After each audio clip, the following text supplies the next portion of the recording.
Praise the Lord.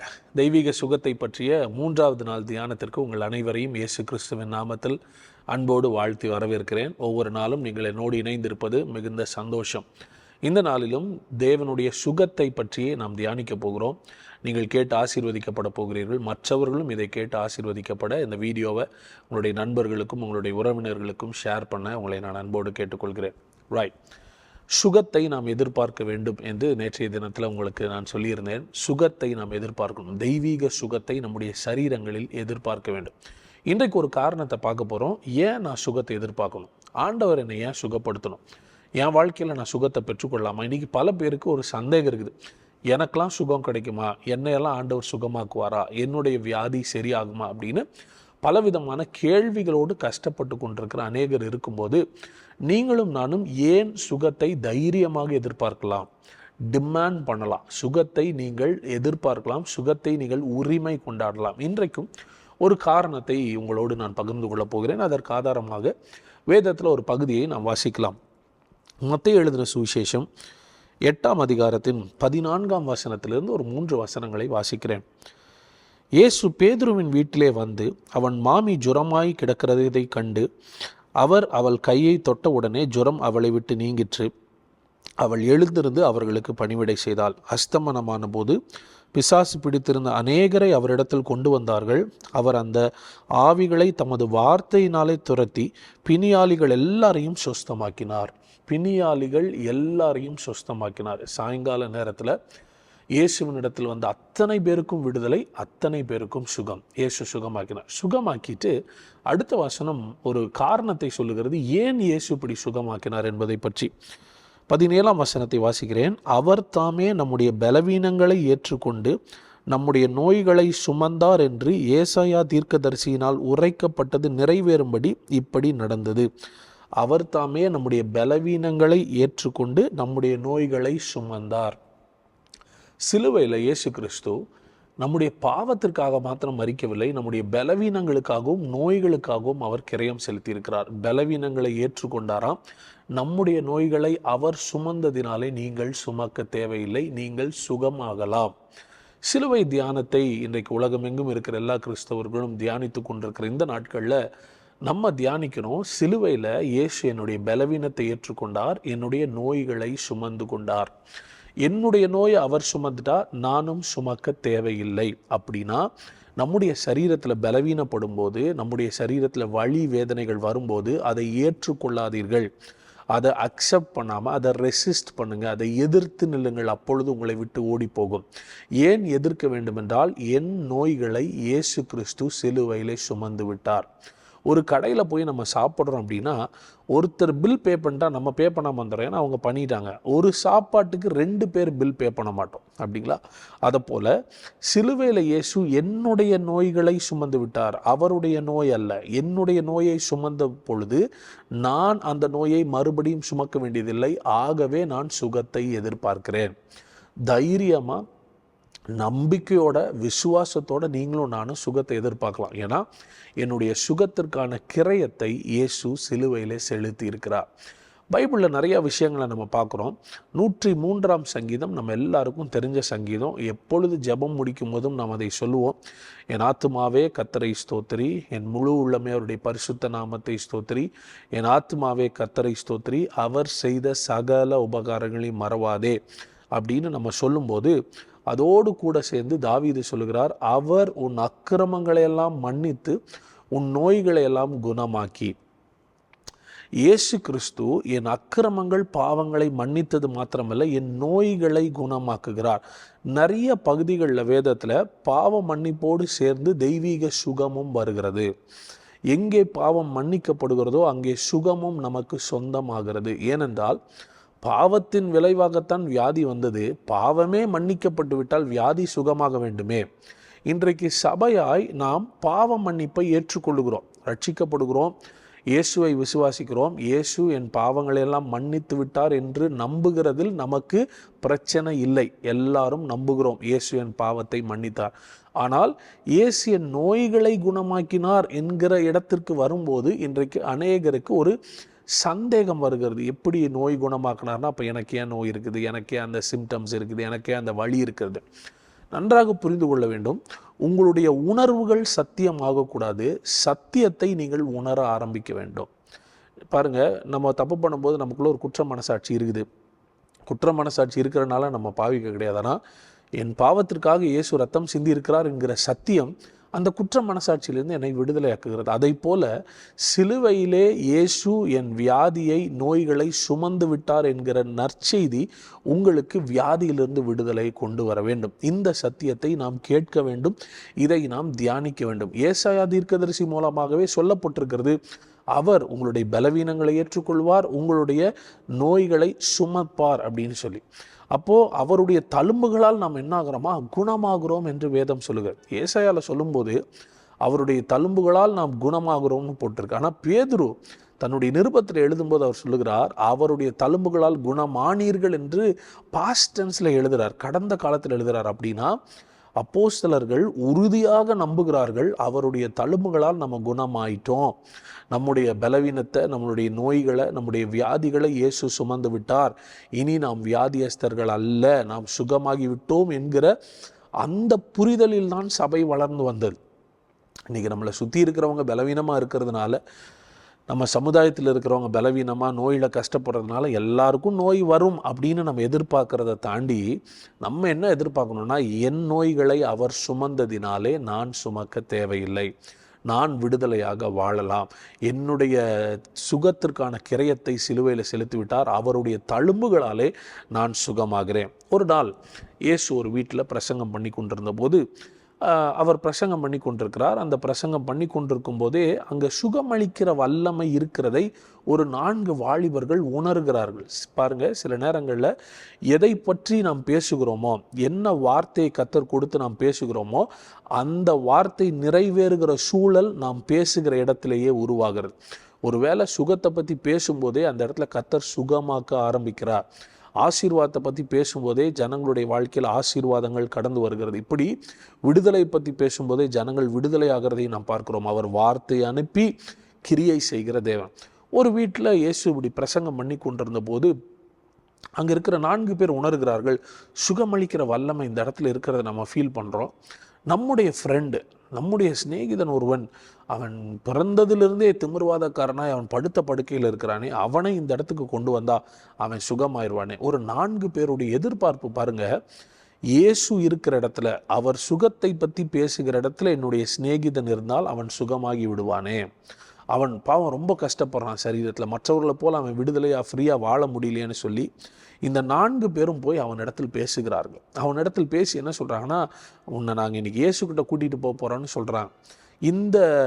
இந்த நண்பன் இவன் பிறந்ததிலிருந்து அவன் நடந்ததில்லை, அவனுடைய கால்கள் நிலத்தில் பட்டதில்லை, எல்லாவற்றுக்கும் மற்றவர்களை சார்ந்து வாழ்கிறான், கீழே இருந்து தான் எல்லாரையும் பார்ப்பான், படுத்தே தான் இருப்பான், அவனை யாராவது தூக்கிட்டு தான் போகணும், உதவி, மற்றவர்களுடைய உதவியை நாடிதான் அவன் வாழ்கிறான். ஆனால் இப்பொழுது இந்த 4 பேர் யோசிச்சு பாருங்கள், அந்த அவர்களுடைய சிநேகிதனை தூக்கிட்டு வரும்போது என்ன சொல்லி தூக்கிட்டு வந்திருப்பாங்க, இன்றைக்கி தாண்டா உன்னை நாங்கள் கடைசி நாள் தூக்கிட்டு போகிறோம், இனிமே பாரு நீயும் எங்களை மாதிரி நடப்பசி, நாம் எதை கேட்கிறோம், எந்த எதிர்பார்ப்புடையவர்களோடு இருக்கிறோம் என்பது ரொம்ப ரொம்ப முக்கியம். இந்த சம்பவத்தில் நம்முடைய அசோசியேஷன் கூட ரொம்ப முக்கியம். நம்மை சுற்றி இருக்கிற நண்பர்கள், அவர்கள் விசுவாசிகளாக இருக்கிறாங்களா, உங்களுக்கு சுகத்தை விசுவாசிச்சா என்கரேஜ் பண்ணுறவங்களா இருக்கிறாங்களா, இல்லை அவ்விசுவாசத்தை பேசுகிறவர்களாக இருக்கிறார்களா, உங்களுடைய ஐக்கியத்தை குறித்தும் கவனமாக யோசிச்சு பாருங்கள்.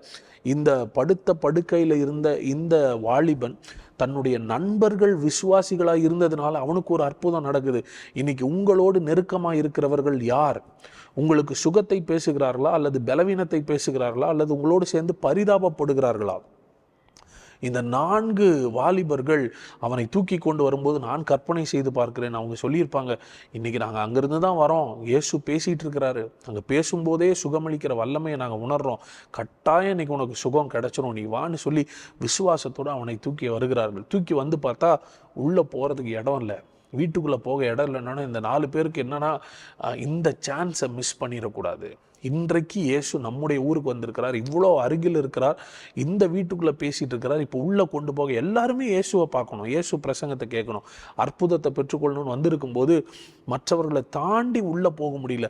ஆனால் இந்த 4 பேருடைய விசுவாசம் பாருங்கள். இன்றைக்கி இவ்வளோ தூரம் வந்துட்டோம், இயேசுவை பார்க்காம நம்ம போயிடக்கூடாது. அடுத்தது என்ன செய்யலாம், வாட் நெக்ஸ்ட்னு யோசிக்கிறாங்க. ஒரு நாளும் அவங்க என்ன ஆகலைன்னா சோர்ந்து போய் பின்னாடி வரல. சரிடா, இன்றைக்கி ஆண்டவர் சித்தம் இல்லை, இன்னொரு நாள் பார்க்கலான்னு அவனை கூட்டிகிட்டு போகல. இல்லை, இன்றைக்கு உனக்கு ஒரு அற்புதம் நடக்க வேண்டும்.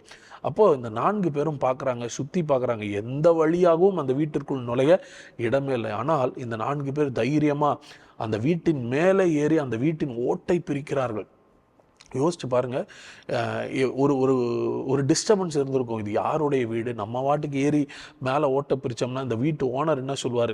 எதை பற்றியும் கவலைப்படல. அவங்களுடைய ஒரே நோக்கம், இவன் சுகமாக வேண்டும், இன்னைக்கு இவன் சுகமாவதை நாங்கள் பார்க்க வேண்டும், எதிர்பார்க்கிறோம், இன்றைக்கு இவன் சுகமாக போகிறான் என்று சொல்லி மேலே ஓட்ட பிரிக்கிறாங்க. இயேசு பிரசங்கம் பண்ணிகிட்டே இருக்கிறார். திடீர்னு பார்த்தா வெளிச்சம் வருது. என்ன வெளிச்சம்? மேலே ஓடு பிரிக்கிறாங்க.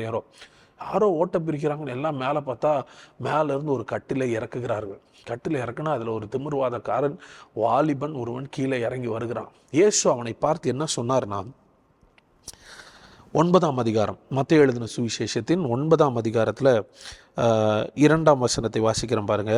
அங்கே படுக்கையிலே கிடந்த ஒரு திமிர்வாதக்காரனை அவரிடத்தில் கொண்டு வந்தார்கள்.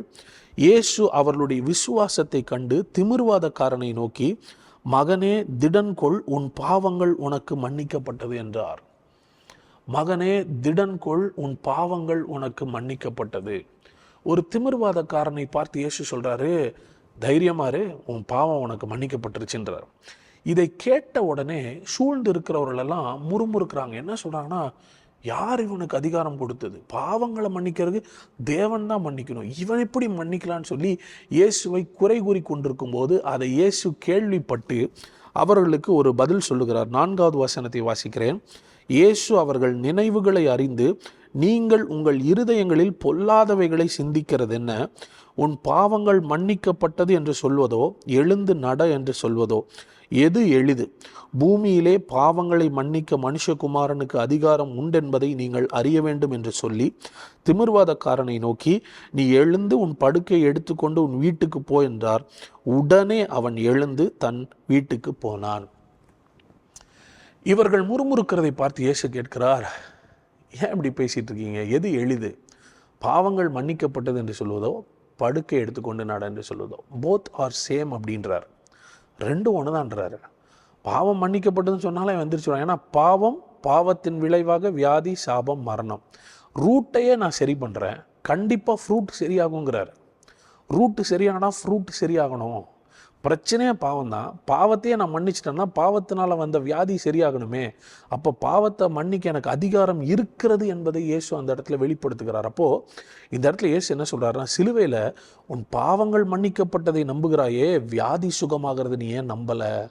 ரெண்டும் ஒன்று, இன்டர் கனெக்டட். இன்றைக்கி நீங்களும் நானும் நம்முடைய சரீரத்தில் சுகத்தை எதிர்பார்க்கணும், விடுதலை, அற்புதத்தை, ஆரோக்கியத்தை தைரியமாக எதிர்பார்க்கலாம். ஏன் தெரியுமா?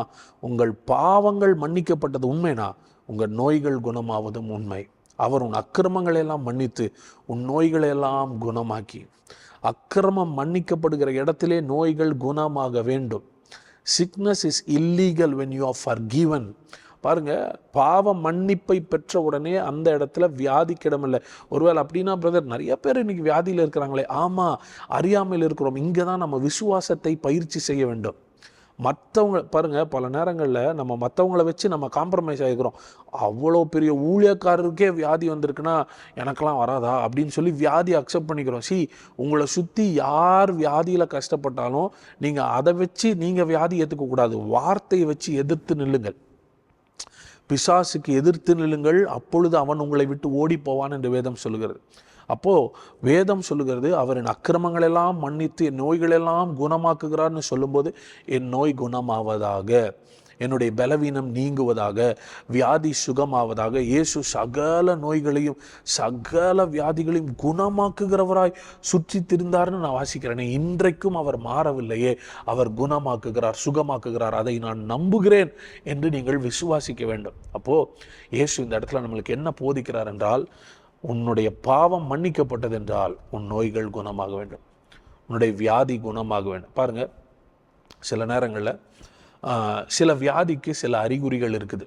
சில அறிகுறிகள் இருக்குது. இப்போ உதாரணத்துக்கு நெஞ்சு வலிக்குது அப்படின்னு சொல்லி மருத்துவர்கிட்ட போகும்போது பல நேரங்களில் அப்படிப்பட்டவர்களுக்கு அவங்க பரிசோதித்து பார்த்து சொல்கிறாங்க, உங்களுடைய இருதய இரத்த குழாயில் அடைப்பு இருக்குது அப்படின்னு சொல்கிறாங்கன்னு வைங்களேன். அதுக்கு ஒரு ட்ரீட்மெண்ட் செய்கிறாங்க. இப்போ இந்த இரத்த குழாயில் இருக்கிற அடைப்பை அவர்கள் எடுத்து விட்டால் வலி என்ன ஆயிடணும்? சரியாயிடணும். இரத்த குழாயில் இருக்கிற அடைப்பு எடுத்ததுக்கப்புறமும் வலி இருக்குது அப்படின்னா அப்போ ட்ரீட்மெண்ட் சரியாக பார்க்கலன்னு தானே அர்த்தம். அந்த அடைப்புனால தானே வலி வருது. அப்போது அந்த அடைப்பை எடுத்த உடனே வலி போவதை போல பாவத்தினால தானே வியாதி. பாவத்தை இயேசு மன்னிச்சிட்டார். அப்போ என்னுடைய வியாதிகள் குணமாக வேண்டும். அவரின் அக்கிரமங்களை எல்லாம் மன்னித்து என் நோய்களை எல்லாம் குணமாக்குகிறார். இன்னைக்கு நீங்களும் நானும் விசுவாசிப்போம், அற்புதங்களை எதிர்பார்ப்போம், சுகத்தை எதிர்பார்ப்போம், விடுதலை எதிர்பார்ப்போம். ஏன் தெரியுமா? என்னுடைய பாவ மன்னிப்புக்காகவும் என்னுடைய வியாதியிலிருந்து சுகத்திற்காகவும் இயேசு கிறிஸ்து சிலுவையில் மரித்திருக்கிறார். அவர் என் நோய்களை எல்லாம் சுமந்தார். அவர் சுமந்ததினால் நான் சுமக்க தேவையில்லை. ஆகவே நாங்கள் ஒரு மனதோடு சுகத்தை எதிர்பார்க்கிறோம், ஆரோக்கியத்தை எதிர்பார்க்கிறோம். என்னோடு கூட சேர்ந்து இந்த வசனத்தை அறிக்கை செய்யுங்கள். அவர் தாமே என்னுடைய பலவீனங்களை ஏற்றுக்கொண்டு என் நோய்களை எல்லாம் சுமந்து தீர்த்தார். அவரின் பாவங்களை மன்னித்ததினால் வியாதியும் சுகமாக்குகிறார். ஆமென். நீங்கள் இதையே இந்த நாள் முழுவதும் தியானித்து கொண்டிருங்கள். உங்கள் பாவங்களை அவர் மன்னித்தது எவ்வளவு உண்மையோ உங்களை நோயிலிருந்தும் குணமாக்குவது அவ்வளவு உண்மை. அது உங்களுடைய உரிமை. நீங்கள் உரிமையாய் பெற்றுக்கொள்ளலாம், அது எடுத்துக்கொள்ளலாம், அது உங்களுக்கு சொந்தமானது. நீங்கள் சுற்றி எல்லாரும் வியாதி போகிறதுனால நீங்களும் வியாதி அக்செப்ட் பண்ணணும்னு அவசியம் இல்லை. நாம் யாவரும் சேர்ந்து ஜெபிக்கலாம். அன்பின் பரலோக பிதாவே, இந்த நாளில் இந்த வீடியோ மூலமாக என்னோடு இணைந்திருக்கிற ஒவ்வொருவருக்காக நான் ஜெபிக்கிறேன். நீர் அனுப்பியிருக்கிற இந்த வார்த்தைக்காக நன்றி ஆண்டவரே. நீர் சிலுவையில் மரித்த போது எங்களுடைய பாவத்திற்காக மாத்திரமல்ல, எங்களுடைய வியாதியிலிருந்து விடுதலைக்காகவும் நீர் மரித்திருக்கிறீர். எங்களுடைய நோய்களை நீர் சுமந்திருக்கிறீர். இந்த வார்த்தையை கேட்டுக்கொண்டிருக்கிற ஒவ்வொருவருடைய மனதிலும் ஒரு பெரிய விடுதலையும் எதிர்பார்ப்பும் அதிகரிக்கட்டும். எங்கள் பாவ மன்னிப்பின் நிச்சயத்தை பெற்றுக்கொண்டது போலவே வியாதியிலிருந்தும் நாங்கள் விடுதலை பெற்றுக்கொள்ள உதவி செய்யுங்கப்பா. நம்முடைய பிள்ளைகளுடைய வாழ்க்கையில் அவருடைய சரீரங்களில் இருக்கிற எல்லா பலவீனங்கள், வியாதிகள், நோய்கள், வலிகள் இயேசுவின் நாமத்தில் நீங்கட்டும். வியாதியை குறித்த பயங்கள் வெளியேறட்டும் இயேசுவின் நாமத்தில். நல்ல சுகம், பலன், ஆரோக்கியம், விடுதலையோடு உடைய பிள்ளைகள் அநேகருக்கு ஆசீர்வாதமாக இருக்கட்டும். அவர்களை வாழ்த்துறேன், ஆசீர்வதிக்கிறேன். இயேசுவின் நாமத்தில் ஜெபிக்கிறோம் எங்கள் நல்ல பிதாவே. ஆமென். God bless you. கர்த்தர் உங்களை ஆசீர்வதிப்பார். இந்த வீடியோ ஃபஸ்ட் டைம் பார்க்குறீங்கன்னா உங்களை நான் வெல்கம் பண்ணுறேன். இந்த சேனலை நீங்கள் சப்ஸ்கிரைப் பண்ணுங்கள். புதன்கிழமை தோறும் நடக்கிற ஆன்லைன் ஃபெலோஷிப்பில் இணைந்து கொள்ள உங்களை அன்போடு அழைக்கிறேன். அதை பற்றின டீட்டெயில்ஸ் வேணுன்றவங்க ஸ்க்ரீனில் பார்க்குற 8344473333 என்கிற எண்ணிற்கு நீங்கள் எங்களை வாட்ஸ்அப்பில் தொடர்பு கொள்ளலாம், தொலைபேசியில் தொடர்பு கொள்ளலாம். அந்த டீட்டெயில்ஸை நாங்கள் உங்களுக்கு கொடுக்குறோம். நம்முடைய ஊழியத்தில் லைஃப் பைபிள் காலேஜ் நடந்து கொண்டிருக்கிறது. வேதத்தை சரியாக கற்றுக்கொண்டு எனக்கு கிளாரிட்டி வேணும், இன்னும் நான் தெரிஞ்சுக்கணும்னு விருப்பம் உள்ளவர்கள் எனி டைம் நீங்கள் இந்த பைபிள் காலேஜில் இணைந்து படிக்கலாம். அதை பற்றிய டீட்டெயில்ஸ் வேணும்னாலும் நீங்கள் எங்களை தொடர்பு கொள்ள உங்களை அன்போடு கேட்டுக்கொள்கிறோம். கர்த்தர் உங்களை ஆசீர்வதிப்பார். நாளை 4வது நாளாக நான் உங்களை சந்திக்கிறேன். God bless you.